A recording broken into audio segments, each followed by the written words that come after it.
Max viewers ఈరోజు మనం ఉన్నది స్పెషల్, అసలు నేను చెప్పడానికి నాకు రావట్లేదు. మీకు తెలిసిన hero, the handsome, most handsome Tollywood actor ఎవరంటే శ్రీకాంత్ గారు. శ్రీకాంత్ గారు, వెల్కమ్ సార్. హాయ్ అండి, ఎలా ఉన్నారు సార్? సూపర్. సో చాలా రోజుల తర్వాత మిమ్మల్ని ఇలా కలవడం చాలా హ్యాపీగా ఉంది సార్. Thank you. నేను మహాన్యూస్కి ఆల్మోస్ట్ చాలా సంవత్సరాలు ఏం చేసి ఓకే ఇంటర్వ్యూ కూడా. ఓకే సార్, ఎలా ఉంది లైఫ్? బ్యూటిఫుల్, చాలా బాగుంది. విలన్, హీరో, మళ్ళీ విలన్, అట్లా సాగిపోతూ ఉంది. కరెక్ట్. ఫస్ట్ విలన్తో మీ కెరియర్ స్టార్ట్ అయింది, తర్వాత హీరో, మళ్ళీ సెకండ్ ఇన్నింగ్స్ విలన్గా. సో ఈ లైఫ్ జర్నీ మా కోసం చెప్పండి, ఎలా ఉంది? యా, ఫస్ట్ ఎవరైనా సరే ఒక హీరో అవుదామనే వస్తాం ఇండస్ట్రీకి. నేను కూడా అలా వచ్చినండి. బట్ ఏంటంటే బ్యాక్గ్రౌండ్ అనేది ఎవరు లేరు నాకు ఇండస్ట్రీకి. మా ఫాదర్ తరపు నుంచి కానీ, మదర్ తరపు నుంచి కానీ, అసలు మా రిలేటివ్స్ కానీ ఎవ్వరూ లేరు. ఓకే. సరే, ఎలా ఏంటి అనే సందిగ్ధం అనేది డెఫినెట్గా ఉంటుంది, కష్టం అనేది ఉంటుంది డెఫినెట్గా. నేను డిగ్రీ ఫినిష్ అయిన తర్వాత, అంతకుముందు ఓకే కొన్ని ఇన్సిడెంట్లు జరిగినాయి. 10th అయిన తర్వాత మెడ్రాస్ పారిపోవడం, అక్కడ తిరగడం. అంటే నేను చిరంజీవి గారి ఫ్యాన్, అన్నయ్య ఫ్యాన్ బాగా. అంటే ఆ ఇన్స్పిరేషన్తోనే నేను కూడా ఇండస్ట్రీకి వెళ్ళాలని కోరిక కలిగింది. ఓన్లీ ఆయన సినిమాలు చూసే, ఆయన డ్యాన్సులు కానీ, ఆయన ఫైట్స్ కానీ అలా చూసే నేను ఇన్స్పైర్ అయ్యి ఇండస్ట్రీకి రావడం జరిగింది. ఇండస్ట్రీకి వచ్చే ముందు ఏం జరిగిందంటే 10th స్టాండర్డ్ తర్వాత పారిపోయి ఒక 1 year బ్రేక్ చేసుకుని, అది మన వల్ల కాదులే అప్పుడే అని చెప్పేసి మళ్ళీ బ్యాక్ వచ్చేసేసి డిగ్రీ ఫినిష్ చేసుకుని వచ్చి మధు ఫిల్మ్ ఇన్స్టిట్యూట్లో చేరి, అప్పుడు ఫస్ట్ ఉషా కిరణ్ మూవీస్ నాకు అవకాశం ఇచ్చింది. పీపుల్స్ ఎన్కౌంటర్ 1991 ఫస్ట్ సినిమా రిలీజ్ నాది యాక్చువల్గా. First day, first shot on location, మీ ఎక్స్పీరియన్స్ ఎలా ఉండింది? యా, ఫస్ట్ షాట్ వచ్చేసి అరకు వ్యాలీలో డమ్ముక్ అనే ఒక ప్లేస్ ఉంటుంది. ఓకే. అక్కడ ఫస్ట్ టైం ఒక ఫస్ట్ షాట్ నా మీద ఒక పెద్ద డైలాగ్స్తో తీశారు. అది ఓకే. మోహన్ గాంధీ గారు డైరెక్టర్. మొత్తం నక్సలైట్ లీడర్ దాంట్లో నేను. నా ఫస్ట్ సినిమాలోనే పెద్ద క్యారెక్టర్ వచ్చింది. దాంట్లో ఫస్ట్ ఒక ఇదే అయినప్పుడు కొంచెం నర్వస్ అనేది 100% ఉంటుంది. కానీ ఒకటి ఏంటంటే, నేను ఫిలిం ఇన్స్టిట్యూట్ చేసి వచ్చాను కాబట్టి కొంచెం ధైర్యం అనేది కూడా ఉంటుంది. ఆ రెండు మిక్స్ అయిన ఫీలింగ్ నాకు. ఒక పక్కన కాన్ఫిడెన్స్, ఒక పక్కన చిన్న నర్వస్. ఫస్ట్ షాట్ కాబట్టి అలా చేసి ఫినిష్ చేసాం. ఓన్లీ ఫస్ట్ షాట్లోనే నాకు ఓకే చేసేసుకుని, ఎందుకంటే దాని మీద ఎక్కువ ఇది చేసుకొని డైలాగ్ తీసుకొని నేను సపరేట్ ప్రిపేర్ అయ్యి అలా చేయగానే ఫస్ట్ షాట్ ఓకే అయిపోయింది. అది ఒక హ్యాపీగా అందరూ కూడా అప్రిషియేట్ చేశారు, అంత హ్యాపీ. ఇంకా అంతే, దాని తర్వాత ఇంకా కంటిన్యూగా జరుగుతూ ఉంది. ఓకే. సో విలన్గా కొన్ని ఏళ్ళు నడిచిన తర్వాత, అక్కడ కూడా మంచి పేరు వచ్చిన తర్వాత, first I think first lead hero 1/2 JD Chakravarthy గారితో. అంటే సెకండ్ ఫిల్మ్ నేను మధురానగర్లో 4 హీరోలు ఒకటి చేశా. కరెక్ట్. చేసిన తర్వాత నాకు బ్రేక్ వచ్చింది. అంటే హీరో విలన్గా, అంటే ఇండస్ట్రీలో ఎలాగైనా సెటిల్ అవ్వాలి అనే ఉద్దేశం తప్పితే, అంటే హీరోగానే చేయాలని కూర్చోలే నేను. ఏదో ముందు ఇండస్ట్రీ సెటిల్ అవ్వాలి, ఎందుకంటే బ్యాక్గ్రౌండ్ లేదు, సొంతంగా తీసుకోలేము. అట్లా నేను మధురానగర్లో చేసిన తర్వాత గ్యాప్ వచ్చిన తర్వాత సీతారత్న గారు అబ్బాయి ఈవి సత్యనారాయణ గారు ఫస్ట్ విలన్ అవకాశం ఇచ్చారు నాకు. అప్పుడు అనుకున్న కొంతమంది అన్నారు, వద్దు విలన్ చేయొద్దు, కొంచెం వెయిట్ చేయి అన్నారు. బట్ నేను అన్నాను, అట్లా వెయిట్ చేయడం కరెక్ట్ కాదేమో నాకే అనిపించింది. ఎందుకంటే చూద్దాం డెస్టినీ ఎట్లా తీసుకెళ్తుందో అట్లా వెళ్దాం మనం. ఇప్పుడు మన ఇది చేసుకుని దాన్ని ఉన్నదాన్ని పోగొట్టుకుని అన్నీ వద్దు అని చెప్పేసి నేను ఓన్ డిసిషన్ చేసుకొని కంటిన్యూగా ప్రెసిడెంట్ గారికి వెళ్ళడం, అన్నీ ఇంకా కొండపల్లి రాజా, చాలా రకరకాల వారసుడు అన్నీ చేసుకుంటూ 14 సినిమాలు విలన్. అప్పుడు నాకు తమ్మారెడ్డి భరద్వాజ్ గారు బాగా పరిచయం. అప్పటి నుంచి విలన్ దగ్గర నుంచి పరిచయం. అంటే ఆయన సినిమాలో కూడా రౌడీ అనే చేశాడు. ఆయన ఒక ఫ్యామిలీ లాగా ఆయన మాకు అందరికి. అంటే మా ఫ్రెండ్స్, కామన్ ఫ్రెండ్స్ అందరం కలిసి ఎప్పుడు ఆఫీస్లో కూర్చునేవాళ్ళం. ఆయన అన్నారు, చూసి ఇవన్నీ చూసి, వద్దురా ఒక పని చేయి, నేను హీరోని చేస్తాను అన్నాడు. సర్లేండి అంటే చూద్దాంలేండి అన్నాను నేను. చూద్దాంలేండి అన్న తర్వాత, లేదు నేను చేస్తాను, బట్ ఒకటి చేయాలి, నువ్వు ఈ లోపల ఉన్న ప్రాజెక్ట్స్ అన్ని ఫినిష్ చేసేసుకో, ఫినిష్ చేసుకుని నువ్వు రెడీ, ఎస్ నేను రెడీ అని చెప్పు, నేను చేస్తాను. సరే, నేను అట్లాగే ఫినిష్ చేసేసి వెయిట్ చేస్తున్నాను, చూద్దాం ఈయన అన్నాడు, మాట నిలబెట్టుకుంటాడు. అప్పుడు 1/2 వచ్చింది. జేడి చక్రవర్తి నేను చేసుకున్నాను. 1/2 తర్వాత ఇంకా తిరిగి చూసుకోవాలా. నాకు బ్రేక్, సోలో హీరోగా బ్రేక్ తాజ్ మహల్. రామానాయుడు గారి రాజమహల్. దాని ముందు ఆమె వచ్చింది కానీ ఇద్దరు హీరోలు, హీరోయిన్ ఓరియంటెడ్. అదే మా మిసెస్ హీరోయిన్ ఓరియంటెడ్. నాకు తాజ్మహల్ బాగా బ్రేక్ వచ్చింది. ఇంకా అందరూ తెలిసింది పెళ్లి సందడి అయ్యి. Taj Mahal is like beautiful love story అని చెప్పాలి ఆ టైంలో. అప్పుడు కూడా కొంతమంది నాకు శ్రీకాంత్ ఎందుకు అన్నాడు కూడా ఉన్నారు. ఎందుకంటే వాళ్ళకి వేరే రకంగా కాదు, బిజినెస్ పాయింట్ ఆఫ్ వ్యూ ఆలోచిస్తారు కాబట్టి. విలన్ చేసి వచ్చాడు, మొన్న కదా 2-3 సినిమాలు పెద్ద ఏమున్నాయా అది అని ఆ టైప్లో ఉంది. బట్ రామానాయుడు గారు స్ట్రాంగ్ నిలబడి కాదు నాకు శ్రీకాంత్ కావాలి, ఆ క్యారెక్టర్ అదే బాగుంటాడు అతను అంటే అట్లా పెట్టు. ఫస్ట్ అవకాశం అసలు ఎలా వచ్చింది సార్? మధు ఫిలిం ఇన్స్టిట్యూట్లో మీరు చేరిన తర్వాత ఫస్ట్ అవకాశం మీకు ఎలా వచ్చింది? ఫిలిం ఇన్స్టిట్యూట్లో చేరిన తర్వాత ఏం చేసినట్టు అప్పుడు ఆల్బమ్స్ చేసుకునేవాళ్ళు అందరూ సరదాగా. ఎందుకంటే ఎట్లా ఉంటాం, స్క్రీన్ టెస్ట్ ఉంటుంది కదా, స్క్రీన్ ప్రజెన్స్ ఎలా ఉంటుందని అందరూ ఆల్బమ్స్ చేసుకుంటారు జనరల్గా వచ్చి బయటకు వచ్చిన తర్వాత.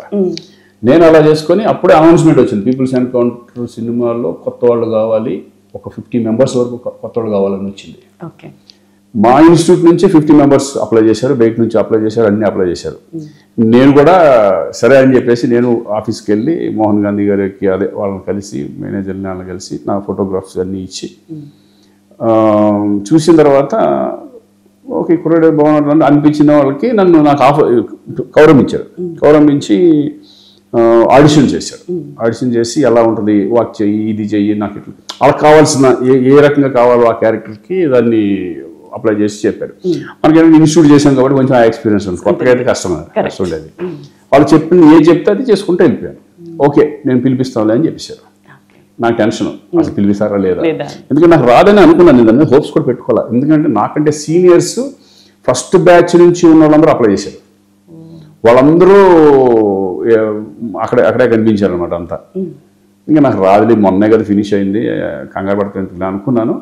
సడన్గా ఒక రోజు ఫోన్ వచ్చింది, వెళ్ళాను, ఎవరు సెలెక్టెడ్ అన్నారు. ఏ క్యారెక్టర్ కూడా నాకు చెప్పలేదు, నేను అడగల.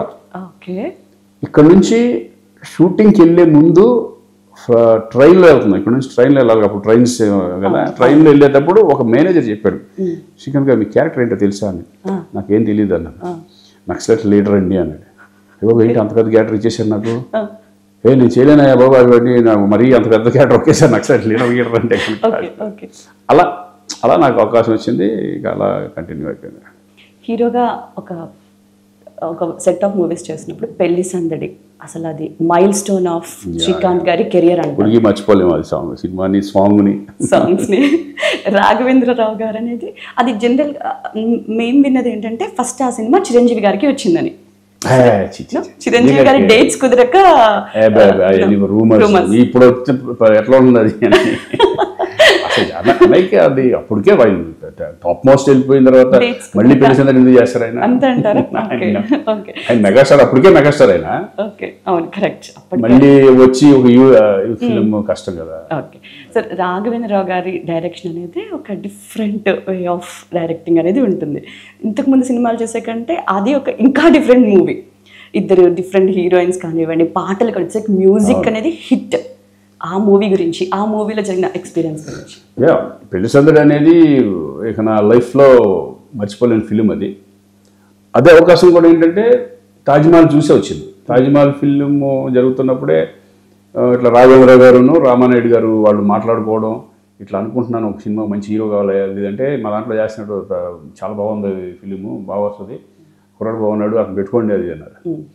అట్లా నాకు అవకాశం వచ్చింది యాక్చువల్ పెళ్లి సందడి రావడం. ఇంకా ఆయన డైరెక్షన్ అనేవాడికి ఏమవుతుందంటే ఎవరైనా సరే అప్కమింగ్ ఉన్న హీరోస్ కానీ ఎవరైనా సరే అప్పుడు నెంబర్ 1 అప్పుడే కాదు, ఎప్పటికీ ఆయన నెంబర్ 1. ఆ టైంలో ఆ ఫిలిం చేయడం, అది నాకు రావడం అనేది నిజంగా అదృష్టం, చాలా అదృష్టం ఉంటుంది. అటువంటి క్యారెక్టర్ పడవ మనకి. అందుట్లో ఆయనతో ట్రావెలింగ్, ఆయన ఎందుకంటే ఆయన నుంచి చాలా నేర్చుకోవాలి. ఎందుకంటే బిహేవియర్ అండ్ ఒక చిన్నవాళ్ళని కూడా అతను ప్రేమించే విధానం, ఓన్లీ స్టార్స్నే కాకుండా చిన్న కూడా ఆయన దగ్గర తీసుకొని చక్కగా మాట్లాడుతూ రెస్పెక్ట్ ఇస్తూ మాట్లాడే విధానం అన్నీ నాకు బాగా నచ్చింది. అలాగే సాంగ్స్ వితౌట్ డ్యాన్స్ మాస్టర్ 9 సాంగులు ఆయనే. నాకు టెన్షన్, ఆయనకి కాదు టెన్షన్, నాకు టెన్షన్. ఎందుకంటే సాంగ్ అన్ని చేయాల్సింది నేను, ఆయన కొరియోగ్రాఫర్ ఎంత చేసినా మాస్టర్ ఉంటే మనం ప్రాక్టీస్ చేసి ఏమైనా కావాలంటే బిగినింగ్లో అట్లా చేసేవాళ్ళం. కానీ 9 సాంగ్స్ ఆయన ప్లాన్ చేసిన విధానం కానీ ఆయన మాకు చెప్పి మేము అర్థం చేసుకొని ఇమ్మీడియట్ టపటప్ ఒక్కొక్క రోజే సాంగ్, ఒక రోజే 2 రోజుల్లో సాంగ్, ఒక రోజులో సాంగ్ అట్లా చేసుకుంటూ వెళ్ళిపోయాం అనమాట. మంచి చాలా ఎక్స్పీరియన్స్. ఒక పిక్నిక్ లాగా జరిగింది మాకు అంత పెళ్లి సందడి అనే సినిమా పిక్నికే.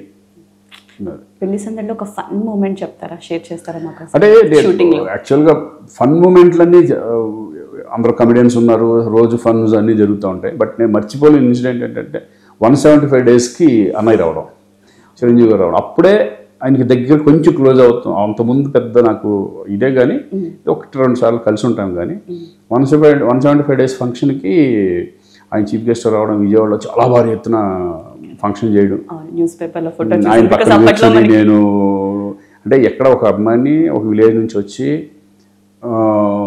ఆయన అభిమాని ఆయన ఇన్స్పిరేషన్తో వచ్చింది. నేను ఆయన పక్కన కూర్చొని నేను అవార్డు అందరూ తీసుకోవడం అనేది, ఆయన చేతుల మీదకి అవార్డు తీసుకోవడం అనేది మర్చిపోలేని ఇన్సిడెంట్. అది నాకు ఫస్ట్ నేను థ్రిల్ ఫీల్ అయింది ఇండస్ట్రీకి వచ్చిన తర్వాత.